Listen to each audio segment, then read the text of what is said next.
তুই আমার মাথা ছুঁয়ে বলতো তুই রান্নার সাথে কি বলতেছিস এসব?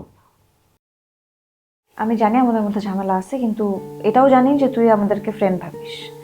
তো যদি ভেবেই থাকিস তাহলে সত্যি করে বল যে রান্নার সাথে থেকে তুই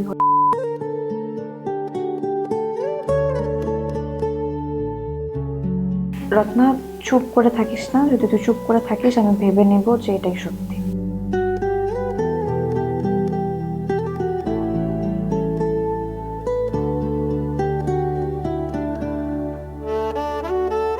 তুই মন খারাপ করতেছিস কেন? আমি জানি না তুই আমাদেরকে কি ভাবিস, কিন্তু আমি তোকে ফ্রেন্ড হিসেবে কনসিডার করি স্টিল। আমি জানি তুই একটা ভালো মেয়ে, আর তোর সাথে যেটা হয়েছে তুই এটা ডিজার্ভ করিস না। এই রায়হানার সাথে কাহিনীর থেকে না আমি অনেক চেষ্টা করছি তোকে বাঁচানোর। আমারই মনে হয় কপাল খারাপ যে আমি পারলাম না। দেখ, এটা সত্য, আমি রায়হানের সাথে গেছিলাম, ওখানে পুলিশের পড়ে গেছে, আমাদের মধ্যে কিচ্ছু হয় না, আমরা চলে আসছিলাম। বাট তুই এসব কিভাবে জানলি?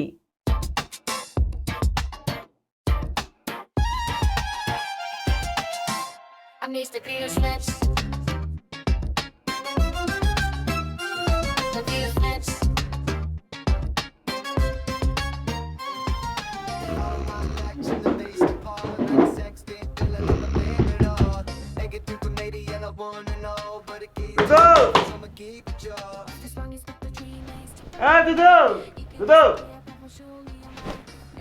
কি হয়েছে, তুই ডাক্তার কেন? বিকালবেলা এমনি করে শুয়ে আছিস কেন? কাহিনী কি? শরীর খারাপ? কোনো কাহিনী নেই, ভালো লাগতেছে না, শুয়ে দিচ্ছি। আচ্ছা বুঝছি, মনে রাগ করে আছিস তা। আচ্ছা আমি তো সরি কইছিলাম, আবার কইতাছি সরি। হ্যাঁ, রাগ করে থাকিস না। তোর সরিটা আমার লাগতো না, কারণ আমি তোর উপরে রাগ করেই নেই, ঠিক আছে? ভালো লাগতেছে না। ঠিক আছে, সমস্যা নাই। আচ্ছা প্রত্যয় কই? প্রত্যয়টা দেখতেছি না, প্রত্যয় না পাকা। উফ, কোশ্চেন আর কোশ্চেন ইয়ে কর, ওই তুই পত্তরে খুঁজে বাইর করে গিয়া তারপর পত্তরে জিজ্ঞা কিরে তুই কই যা। আচ্ছা তুই চপ করে উল্টা কথা অ্যান্সার কিন্তু দিতেছ। জিজ্ঞাসি প্রত্যয় কই, তুই কবি আমি জানি না, তুই কোনোটাই কইলি না, আমারে খুঁজতে কইতাছস। আচ্ছা ঠিক আছে, এত কোনো কথা নাই। প্রত্যয় নাই রুমে, তুই এখানে আছিস শুইয়া, ঘর দ্বারা রাখছস তুই খুইল্লা, এটা কোনো কথা? কথা না, দরজা খুলে রাখছস কেন?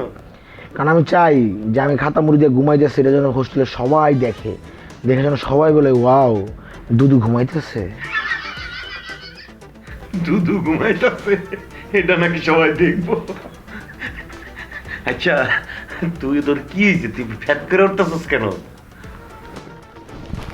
তোরে কুই এই দিই নাকি কো লাগছে আবি খাইতে? না, তুই খালি উল্টা পাল্টা কথা কইতাছস।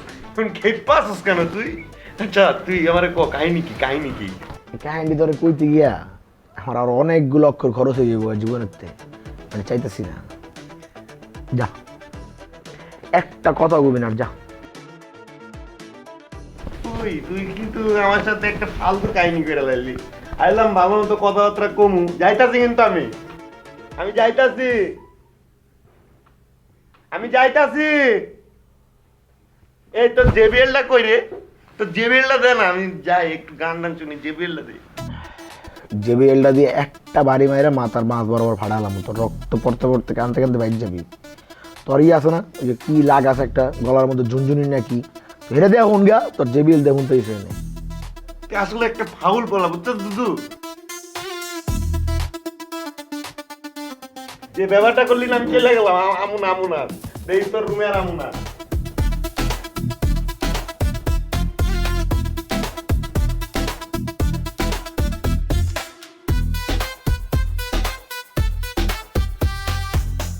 আসান আমার যদি জিভ জুড়ে না এখন কিন্তু লাগা যাবো, কিন্তু আমি দুজনে দিতে আসান রক্ত বেরিয়ে যাবো, কিন্তু তুই কিন্তু যা রুমের বাঘ এনতে গা।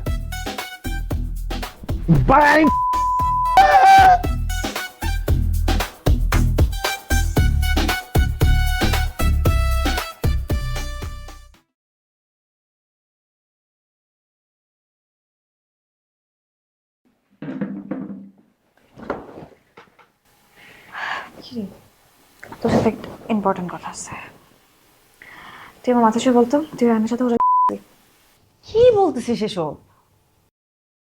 আমি জানি আমাদের মধ্যে ঝামেলা আছে, কিন্তু এটাও জানি যে তুই আমাদেরকে ফ্রেন্ড ভাবিস। তো যদি ভেবেই থাকিস তাহলে সত্যি করে বল যে রায়হানের সাথে থেকে তুই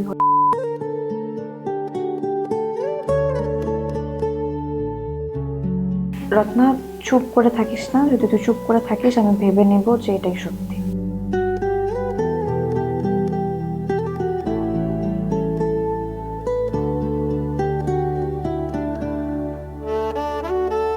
তুই মন খারাপ করতেছিস কেন?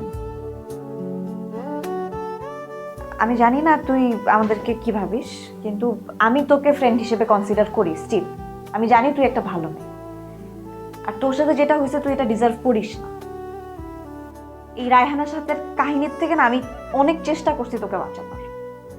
But আমারই মনে হয় কপাল খারাপ যে আমি পারলাম না। দেখ, এটা সত্য, আমি রায়হানের সাথে গেছিলাম। ওখানে পুলিশের পড়ে গেছে, আমাদের মধ্যে কিচ্ছু হয় না, আমরা চলে আসছিলাম। বাট তুই এসব কিভাবে জানলি?